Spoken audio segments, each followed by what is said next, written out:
All right. Good afternoon, everyone. I hope you all are well. Good morning, good afternoon, or good evening, wherever you are. This is Dr. Patrick Lockwood coming back to you live. Just talking today about another kind of science and wellness topic. Before I do that, just a quick update on the book. The Fear Problem is coming out soon.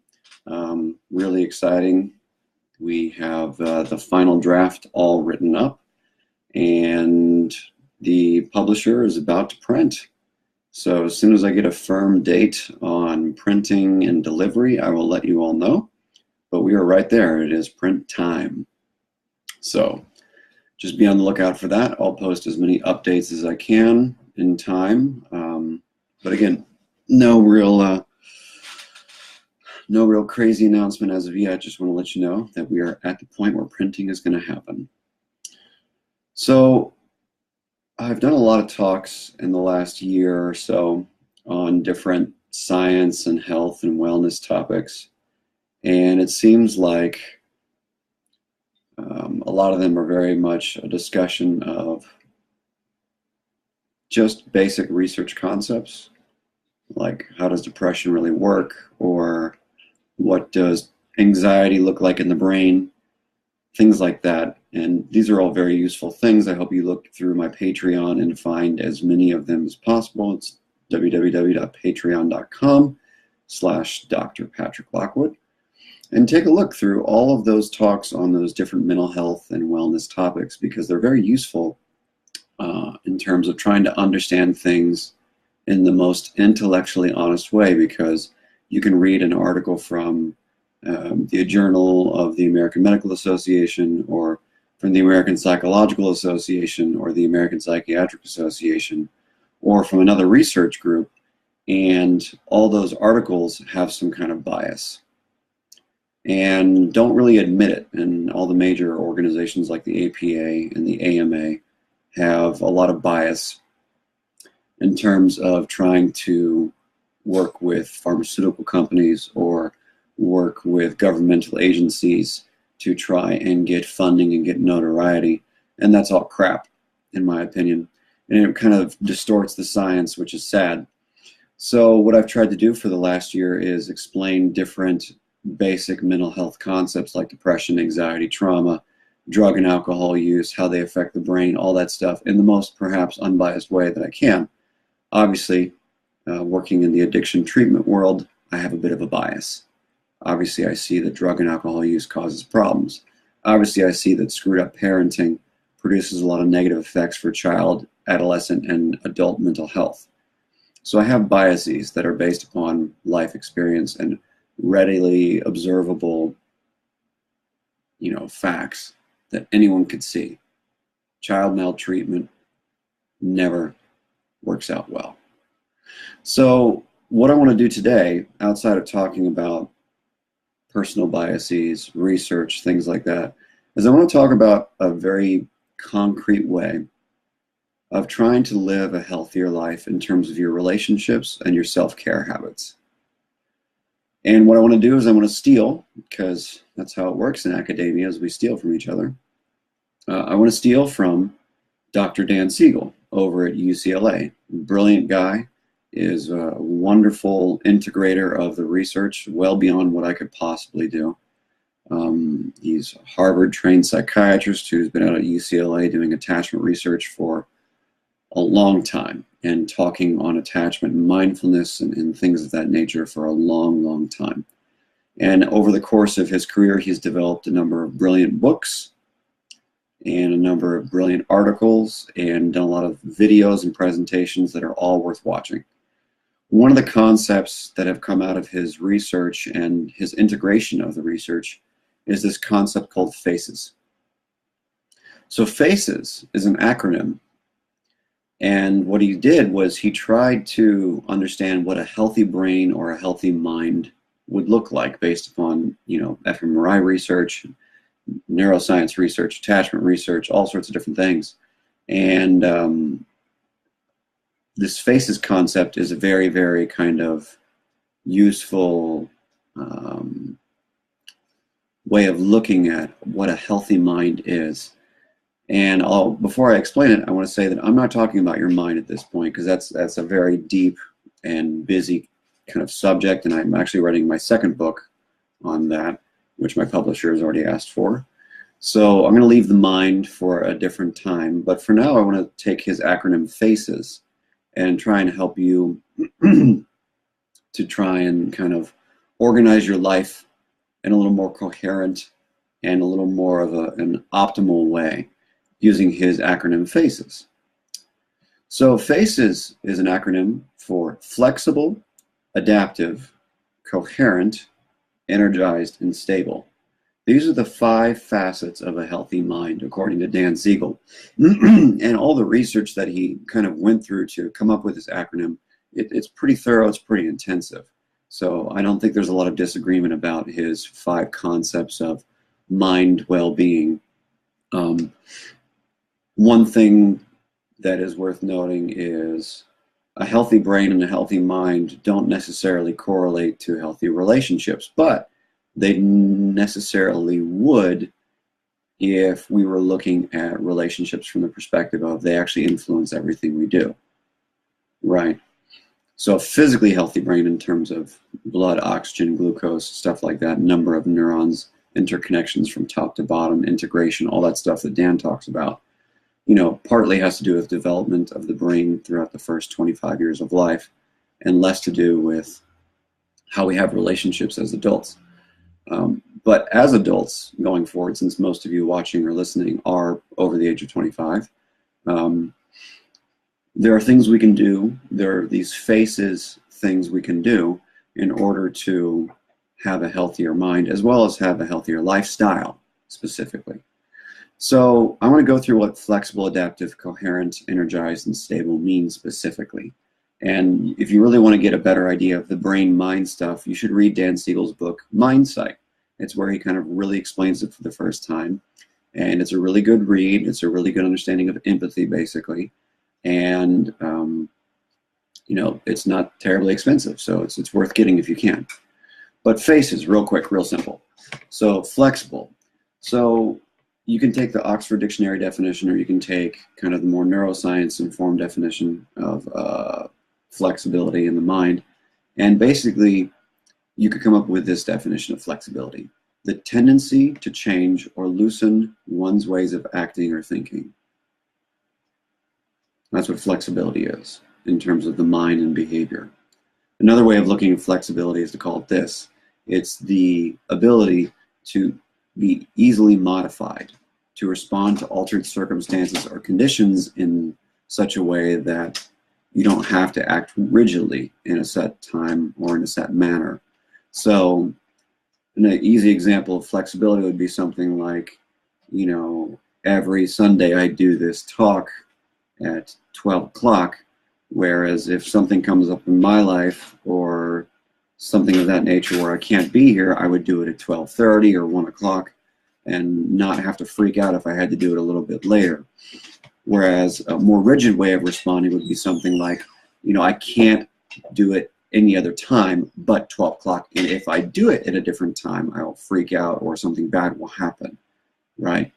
So you can think of flexibility basically as the opposite of rigidity. So flexible, the tendency to change or loosen one's ways of acting or thinking. The ability to be easily modified to respond to altered circumstances or conditions. So it's a very contextual word, flexibility. Then there's adaptive. It's the second component of F.A.C.E.S. So adaptive is basically how well something works out in your favor, or in the collective favor of all. So one way of defining adaptive from Dan Siegel's perspective is the collective capacity of the human actors in a system to manage resilience. So that's a rather neuroscience, science-informed definition, kind of over my head to some degree, over many of your heads, I'm sure. I think a good way of breaking that down would be to say something like it's the ability to make decisions that provide a more favorable outcome or a more useful outcome that kind of promote resilience, that promote success and achievement and not freaking out or not suffering, as it were. So I think I'm going to skip his definition for that and just go with the easier one, is the ability to make decisions providing a more favorable outcome or a more useful outcome. That's what adaptive means. So adaptive behavior, simply put, is behavior that allows us to achieve a more favorable outcome or a more useful outcome, comparatively speaking. Now that can get tricky, because does useful mean do I feel good? Does adaptive mean I win over other people's needs? What does adaptive really mean, right? So that's where we have to have a more intense conversation, which I'll get to in a little bit. Then the C of F.A.C.E.S is coherent. So when Dan was talking about F.A.C.E.S in his book Mindsight, he was talking about how neurons wire and fire together in a pattern, the little wires in the brain. And he originally described coherence as holding together dynamically over time. So you could literally think of coherence as the ability to work together and stay glued together or make sense together. So a big concept in the psychological literature is something called narrative therapy. It's good for trauma, it's good for PTSD, it's good for a lot of mental health issues.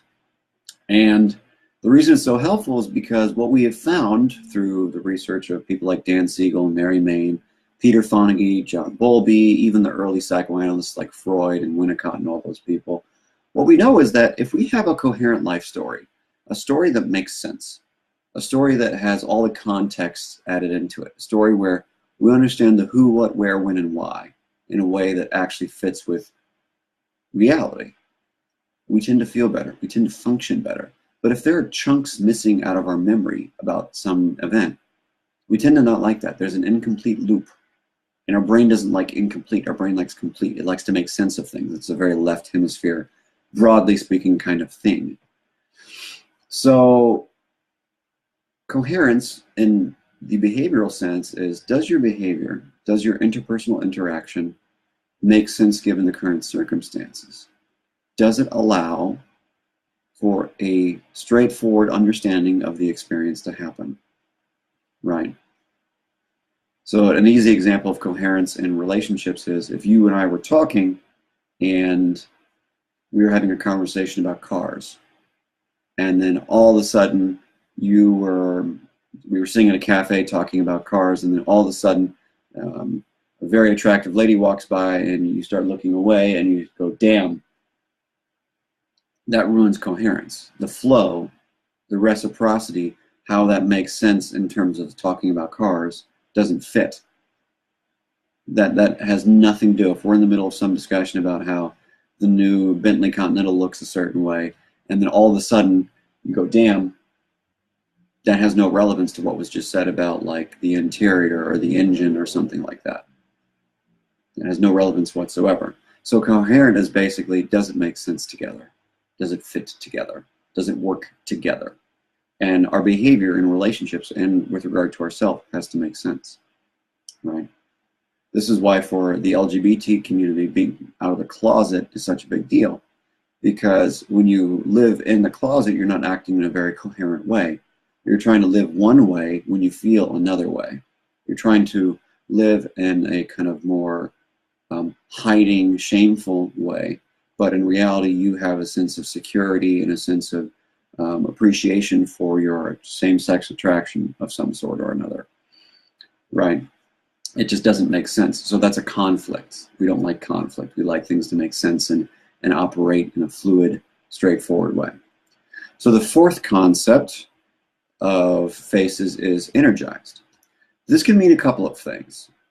So energized can mean the ability to have drive or motivation for engaging in life and relationships. So you might say it's a synonym for motivation. Secondarily, and more specifically to our interpersonal behavior, energy means having a mood or an affect or an energetic experience with someone that matches the circumstances.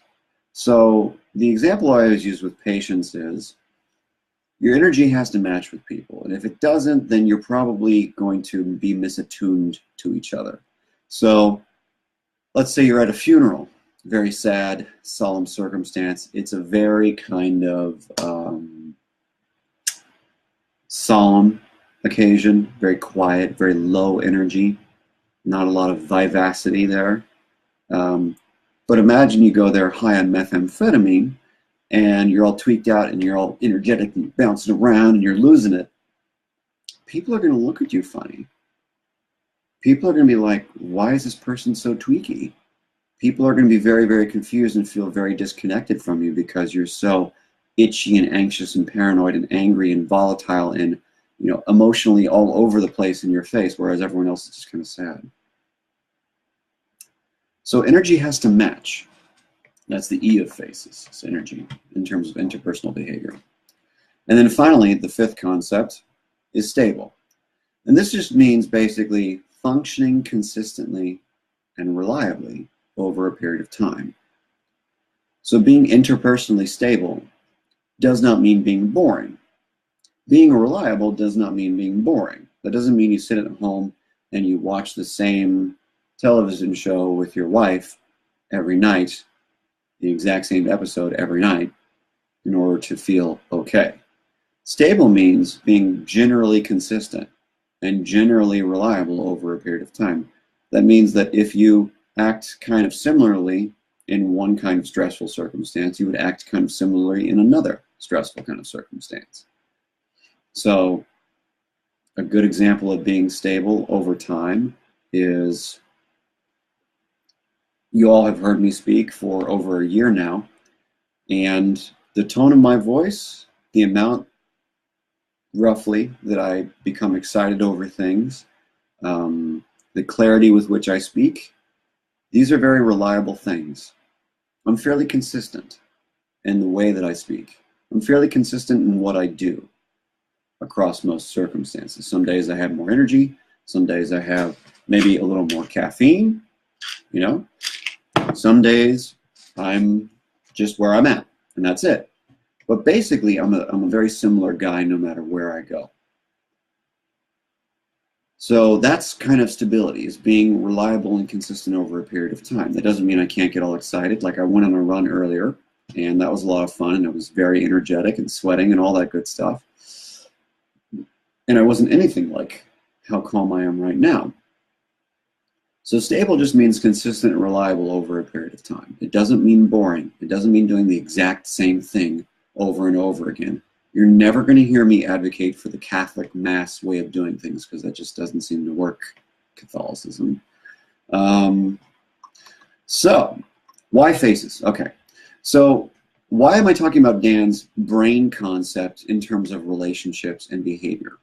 Because it just seems to make sense. It just seems to work. If we have a flexible way of being with people, an adaptive way of being with people, a coherent way of being with people, an energized way of being with people, and a stable way of being with people, we tend to have better relationships. We tend to have less interpersonal conflict. And I'll talk about the research here. So basically, you can take this F.A.C.E.S, these 5 things, flexible, adaptive, coherent, energized, stable, and you can take these concepts and you can achieve 3 things by figuring out how to kind of shift the sliders around on the scale. You can achieve a better way of managing feelings. You can achieve a better way of managing relationships, which is terribly difficult across the lifespan. And then you can be more successful in managing the interpersonal goals and like life goals. So like, do you want to start a company? Do you want to achieve some kind of salary? Do you want to achieve some kind of academic success? Do you want to achieve some kind of artistic success, etc.? If you apply these 5 concepts as I just described them, and as I'll describe them in a little bit, you might be able to be more successful because you're going to be more regulated and you're going to be more aware and you're going to function in a more integrated, coherent way. And that's what the research basically shows. The research shows that people who do these things, have these 5 concepts understood well, function as more aware individuals. If you're more flexible in the way that you think and you react, then you have to be more thoughtful. If you're trying to be more adaptive, you might have to be more mindful. You might have to meditate more to figure out what's going on with you and why you're so reactive, right?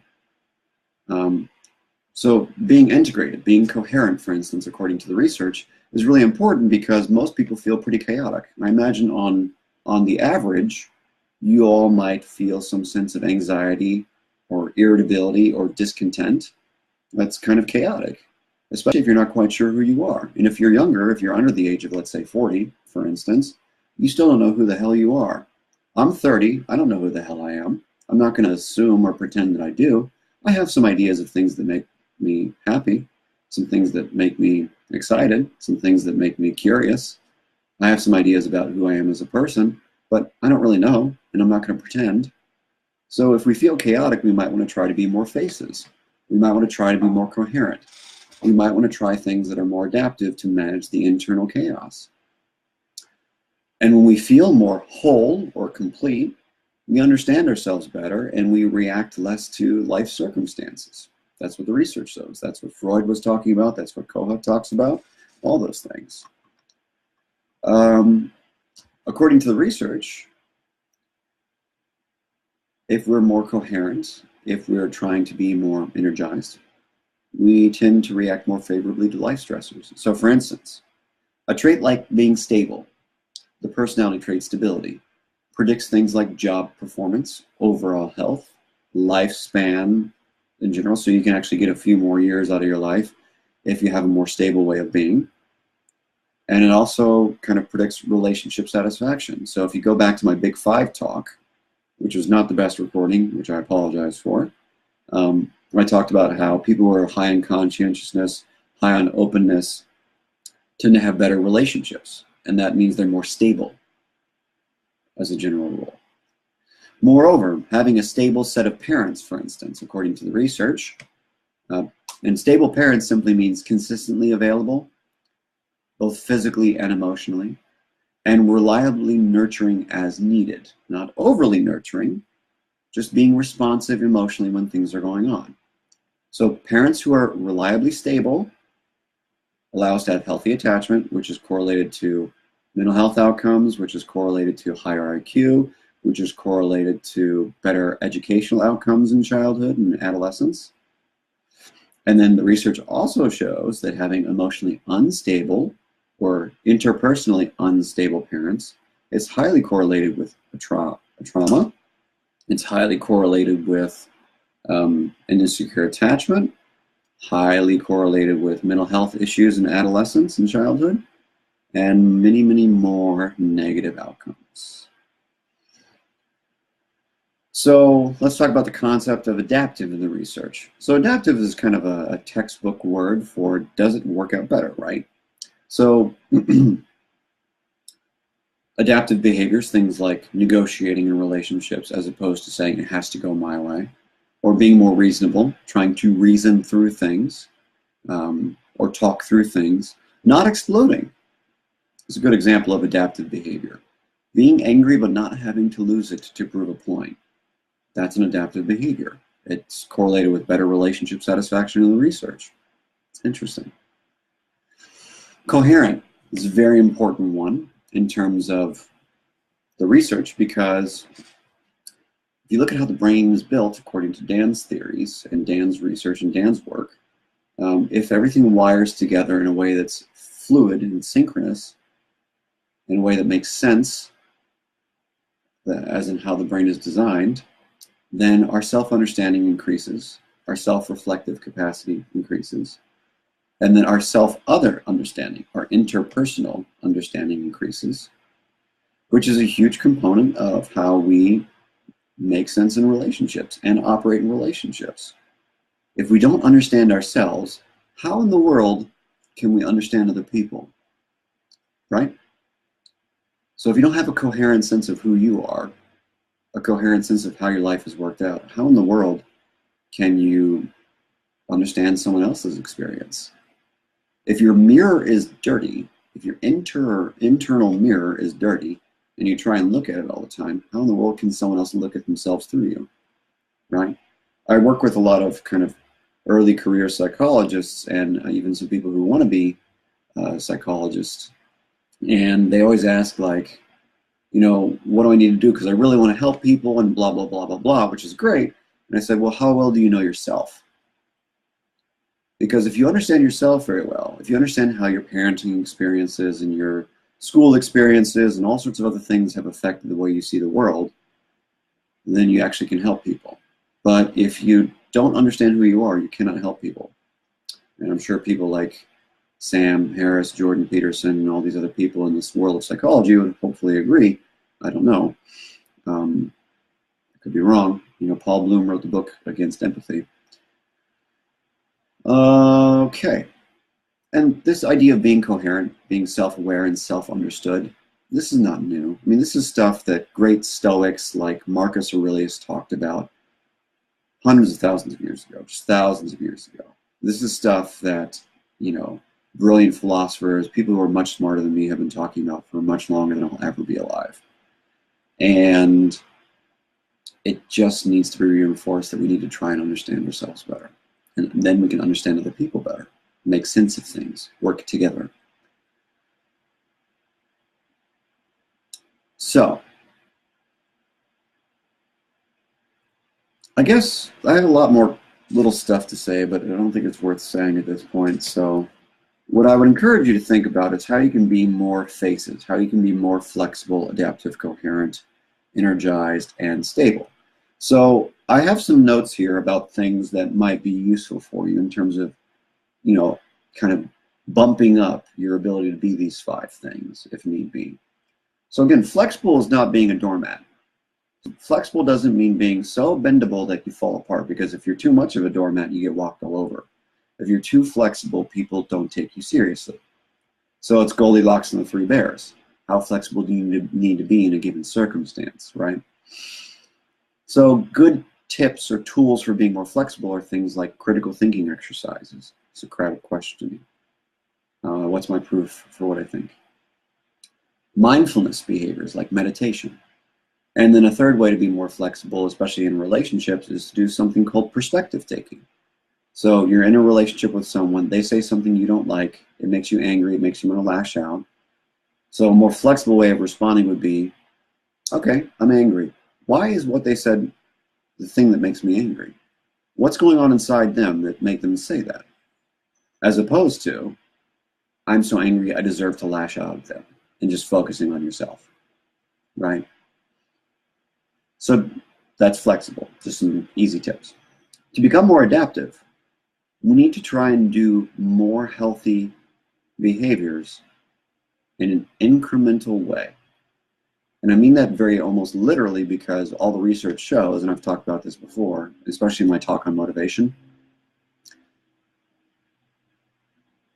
we can't make gigantic change quickly and expect for that to work out.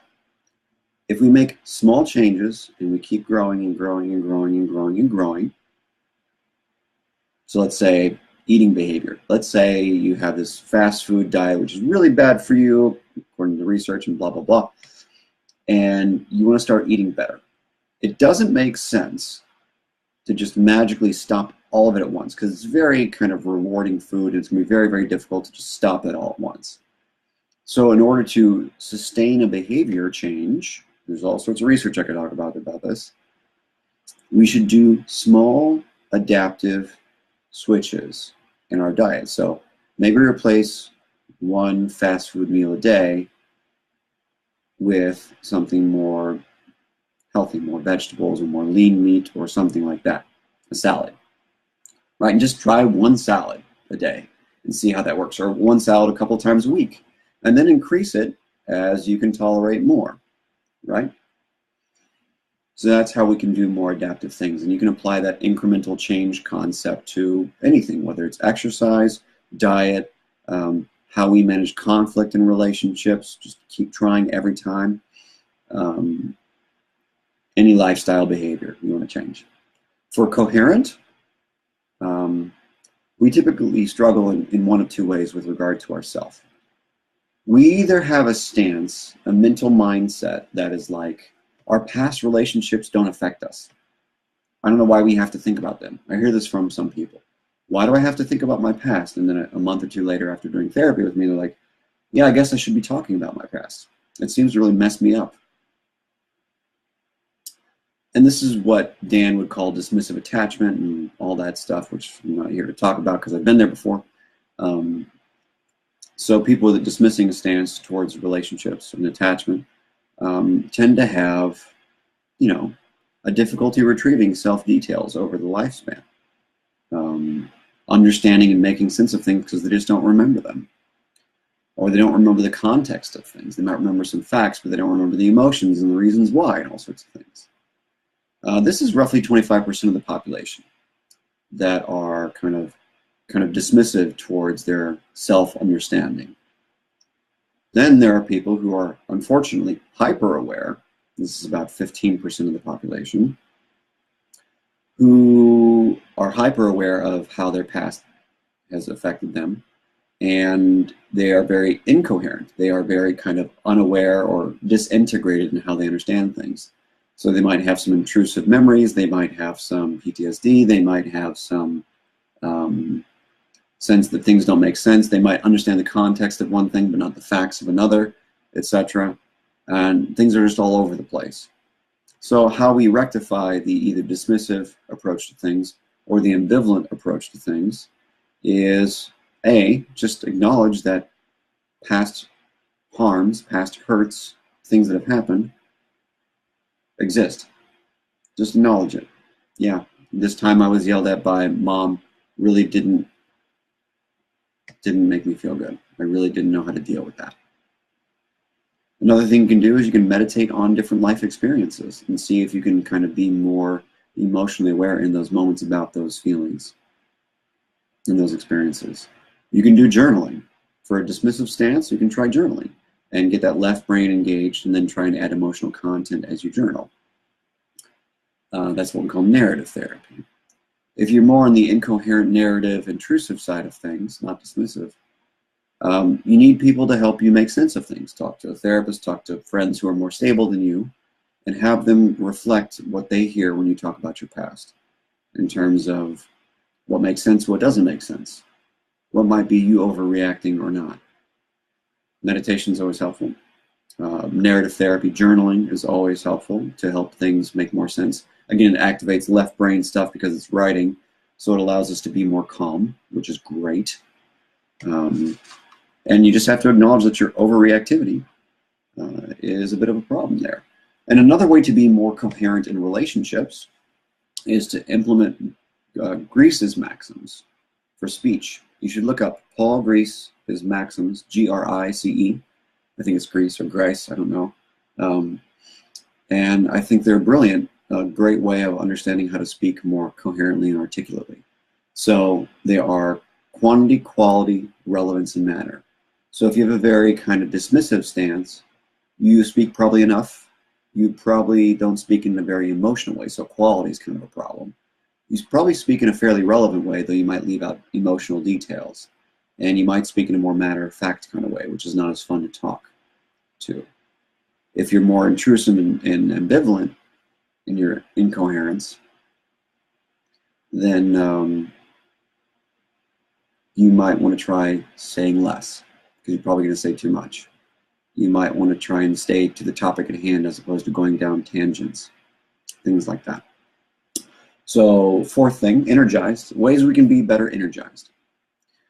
First and foremost, just change your unhealthy lifestyle behaviors. So if you're not sleeping enough, try to get better sleep so you can be more emotionally regulated. If you're not exercising, by all means, get on it. You definitely need a healthy amount of social interaction to be emotionally regulated and have appropriate energy and be able to flow, like surf on the emotional waves of your life. And the second thing I would recommend to have appropriate energy is to do a lot of like social referencing, is the technical phrase.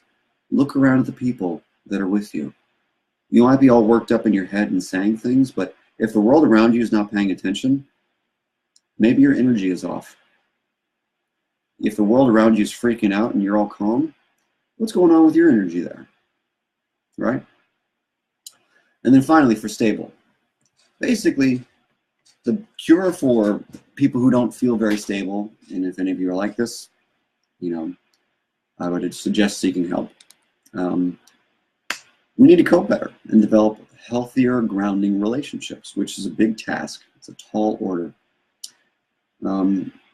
Just like I was talking about for adaptive, small incremental changes towards more adaptive behavior, healthier coping behavior, allows us to become more stable, which evolutionarily speaking allows us to become more attractive to mates, so that we have healthier relationships, healthier people. Birds of a feather flock together. So if you've got a bunch of sick friends, you're probably pretty sick. If you've got some healthier friends, you're probably fairly healthy. If you want to hang out with healthier people that are more regulating for you, you might want to work on getting healthy and spending more time around those healthier people, right? And I'm not going to define healthy because it's a huge topic, but I think you know what I generally mean. You have an intuitive sense of that. Okay, final thought is we want to be confident that we can manage ourselves. And this F.A.C.E.S framework for managing ourselves better is important because if we're not stable, if we don't have the appropriate energy for our circumstances, if our story doesn't make sense, if we're not coherent, if our behavior is not adaptive, it doesn't help us, and if we're not flexible in a circumstance, we're going to struggle and suffer. And we're not going to feel like we have a lot of power or self-agency or self-efficacy in the world. And the cool thing is, according to research, the more self-efficacy we have, the more sense of I can do it, I can affect it, I can change it, which will allow us to continue doing that healthy thing, whatever it is. This allows us to be more emotionally stable. This allows us to have a more coherent way of being. This allows us to have appropriate energy for circumstances. So that's F.A.C.E.S. I hope these 5 concepts from Dan Siegel's work make sense. I hope what little I've done to try and kind of apply them to your relationships and my relationships in terms of examples makes sense. It's really difficult to do all 5 of these things on a consistent basis. But the cool thing is, the more we're coherent, the more likely it is we're going to be energized appropriately, because we're not going to be intruded upon by thoughts that don't make sense. The more appropriately energized we are, the less we're going to be anxious or depressed or whatever when we don't need to be, right? We're going to sleep better if we have the right energy throughout the day, etc. So they all work together in concert. So the more you do one of these 5 F.A.C.E.S things, the more likely it is the others are going to catch up to how well you're doing the other. And if you're going to start with one, the easiest one would be adaptive. Try the most adaptive thing you can for yourself. So for me, that's mindfulness. Mindfulness meditation is one thing for the last 8 years that has allowed me to have better energy with people, be more stable in my interpersonal circumstances, have a more coherent sense of what's going on with me in the here and now, as well as when I'm more self-reflective about the past or with patients.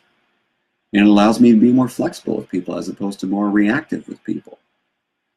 So I hope all this makes sense. I hope it was useful in some way, shape, or form. I appreciate all of you who came out in the comments. I will get back to you here in a second. I have to get going. I hope you have a good weekend, rest of your weekend, and a good week.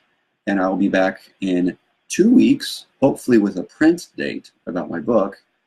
And we'll chat about another science and wellness topic. I hope you have a good weekend, and thanks for coming out.